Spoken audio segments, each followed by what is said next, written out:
Thank you. Thank you for clicking on my video. I am Yo, your hostess, and this is the channel Wipe the Lipstick Off the Pig. Now, I felt compelled to share my thoughts. Believe it or not, there are articles floating around on the internet debating whether or not death should be taught in schools, as if it already wasn't. Now, how's my boy One Foul Wow, aka Bully Slayer, say it? Oh, I got your ass. Children all across America have been traumatized and terrorized by drills sanctioned by the government agencies. Many times, the students return home from school and notify their parents of the drill that took place during their school day. I'm going to break down what I have observed, beginning with the baby boomers, taking things to present day and clarifying what took place amongst the Generation Xers that, in my opinion, stayed extremely low key for decades. Now, don't get me wrong, all of the issues are very real and they transcend just the classroom. They have a pronounced presence outside of our schools. I just feel our kids' innocence should be preserved for as long as possible. Thus, if and when that innocence must be disturbed, it should be by their first line of protection, their parents, teaching them the dangers of this world and about death in the comforts of their own home.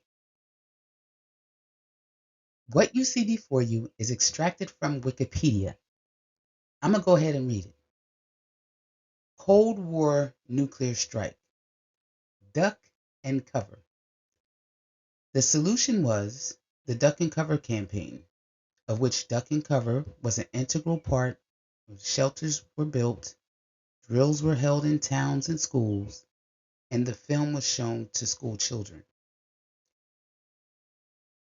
Essentially, or relative to the Cold War nuclear strike, a Duck and Cover campaign was born. Let's review a couple TikTok clips which shows this duck and cover drill relative to the baby boomers. You duck, and then you cover. And very tightly, you cover the back of your neck and your face. Duck and cover underneath a table or desk or anything else close by. In Betty's school, they are talking about the atomic bomb, too. Betty is asking her teacher, how can we tell when the atomic bomb may explode? And her teacher is explaining that there are two kinds of attack, with warning and without any warning. We think that most of the time we will be warned before the bomb explodes, so there will be time for us to get into our homes, schools, or some other safe place. Our civil defense workers and our men in uniform will do everything they can to warn us before enemy planes can bring a bomb near us. You may be in your schoolyard playing when the signal comes. What to do if the atom bomb explodes right then? It's a bomb, duck and cover. We must be ready every day, all the time, to do the right thing if the atomic bomb explodes. Duck and cover. Duck and cover. First, you duck, and then you cover. You duck and cover tight. Duck and cover under the table. It's a bomb. Duck and cover. Duck and cover. Duck and cover. Duck and cover. Duck and cover. Duck and cover. Duck and cover yourself. Duck and cover. Dang, baby boomers. That had to be horrific growing up and anticipating being incinerated on a daily basis. Since I'm a Gen Xer, I'll save that story for last. Now let's skip to our millennials and Gen Z, since this active shooter threat is overlapping both generations. So I'm gonna need y'all not to judge me because I know I look a hot mess. But I'm home with my kid and we've been home all day because I'm off work today, chilling. And the news was just on and it talked about what happened in Texas. And I mean, it's always tragic, the shootings, but it's like, as I've spent the whole day with my child, like my day off, doing stuff with him, you know, we go places, we do things. I like Target personally, take my kid there with me all the time. It talked about these two little girls who were out shopping with their mother. A second grader and a fourth grader. A second grader and fourth grader. Both killed. And it's senseless. And they were out doing something as, like as innocent as shopping with their mom. Sorry, I had to get myself together. But yeah, it's so crazy. This gun violence, these mass shootings, like it's just happening so frequently. And it's just like, it's getting worse and it's getting worse. And I know that evil was always around and always about, but like America's got to do something. They got a soul problem. Like, what is wrong with people? Like, I don't know. I just can't take much more seeing these little babies go down. Like, what? Anyway, those are my thoughts, and I just thought I'd get on here and talk about it. And please excuse my appearance, because I swear I'm not this trollish looking ordinarily. I just had to get on here and say something. Like, are y'all feeling it too? Like, it's so heavy. It is so heavy to be a parent and have that worry. Like, your kid can't go to school. You can't take them shopping. They can't go to church. What can you do? The babies. They're babies. Anyway, we as adults, we got to get our shit together. We got to fix this problem. And I really think it starts with who we vote for. It's not red team or blue team. It's a survival thing at this point, because neither teams are serving us at the moment. We had our active shooter training at school today. This is my first year working at an elementary school, and I knew that they were doing it. I knew it was coming. Even as a parent, before I was working in the school, it always bothered me that this was our solution to school shootings, was to teach children how to play the world's most obscene game of hide and seek. It's been really, really stressful, though. During the lockdown drill, so I'm in the library, and it's connected to several classrooms. I can always hear the classes. I can hear the noise, the kids, the giggling, the learning, even just little things like coughing. And during the drill, it was dead silent. And these are little kids, like first graders.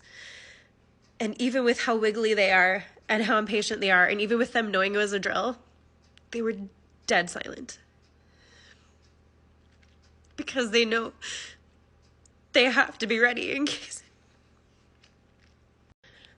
Why are we training our children for war zones? Why is our solution to the school shooting problem, to the gun problems, why is our solution to train the victims to be less victim-y? Why is the solution not to take away the guns from the people who are not stable enough to have guns? If you want to be able to drive a car, you have to go through tons of training. You have to go through classes. You have to practice. You have to get licensed. They have to make sure that you're medically cleared to do it.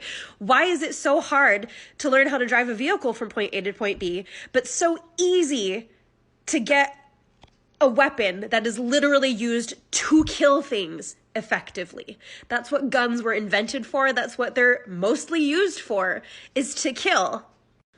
How did us being a sucky society that can't break away from the cowboy cosplay, how has that somehow become the children's problem to figure out? How is that suddenly on teachers and school districts to figure out, well, what's the best way to keep our children from being big moving targets? How can we help them to survive? Instead of, how can we get guns away from people who should not have guns? When we were doing our training earlier this week, one of the teachers asked the vice principal, okay, what do we do if we're trying to evacuate and a kid gets separated from us? And he's like, get as many as you can to safety.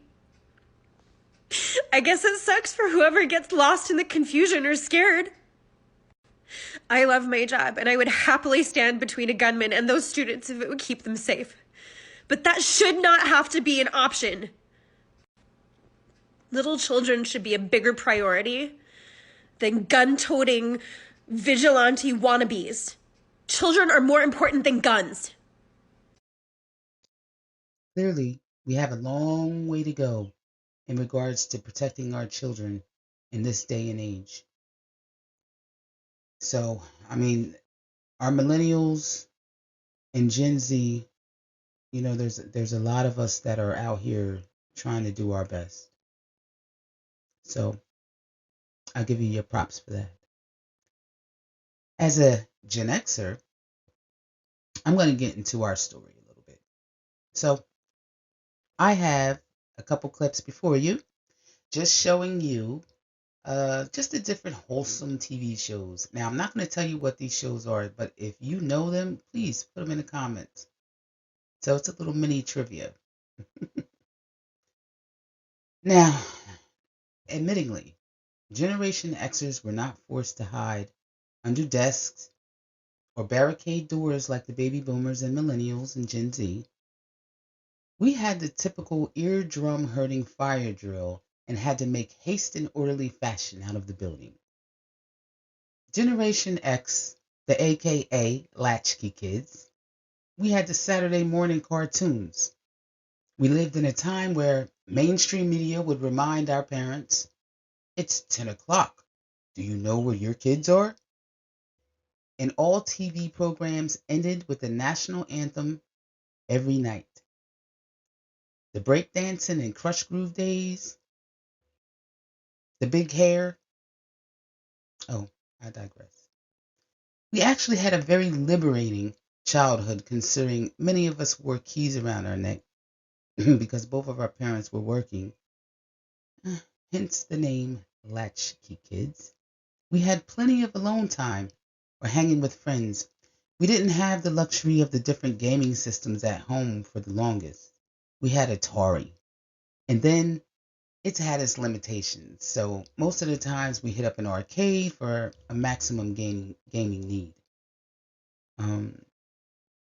Generation Xers, we were not unscathed by the classroom fear-mongering.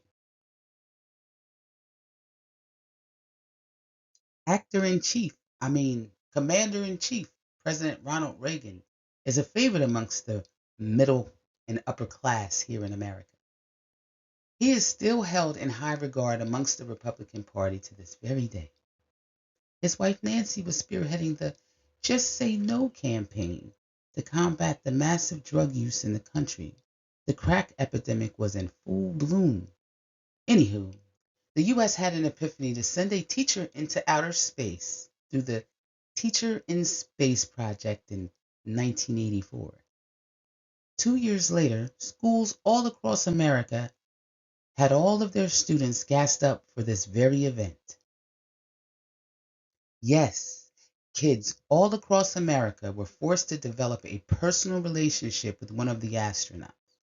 Part of our curriculum was to handwrite letters to our favorite astronaut prior to them lifting off into space.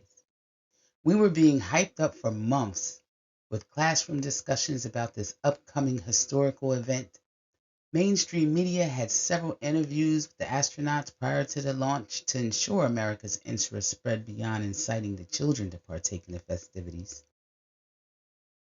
It was strategic timing because most of America's school-age students were reeling from the holidays. As usual, it began with Halloween in October, Thanksgiving in November, Christmas in December, and New Year's in January, right? We all know how excited we would be in our youth during the most wonderful time of the year. Yeah, okay. So the Gen Xers are back to school after 1986 New Year, and this next TikTok can show you better than I can tell you. I got that good stuff that you want. On January 28, 1986, CNN watched the Challenger launch live on the air with its viewers. They and the other media outlets told you that the astronauts died in the explosion. But as always, there is an agenda behind every mainstream headline. Government had incentivized the different public schools to play the Challenger in their classrooms. So they rolled their TV sets out, they had all the children sit down and get ready to watch it, and 20% of the American public watched the Challenger event happen live. And within 1 hour, 80% of Americans had seen the Challenger tragedy happen. So just like with 9/11, they have everyone see this traumatic event, and then we're all in unison that we're traumatized. The 7 NASA astronauts supposedly killed in the 1986 Challenger disaster did not die in the explosion and are quietly living out their lives in the US, with many of them hiding in plain sight, using their same names and working at high levels in the same fields they worked in before the disaster, according to explosive evidence uncovered by investigators. We've located 6 out of 7 of them. In the world of deception, it's really easy to say this person is that person. Let's start with former NASA astronaut Michael J. Smith, with the same name as this retired professor from the University of Wisconsin-Madison. Are you Michael Smith? Yeah. Professor at university? Retired. Retired? Yeah.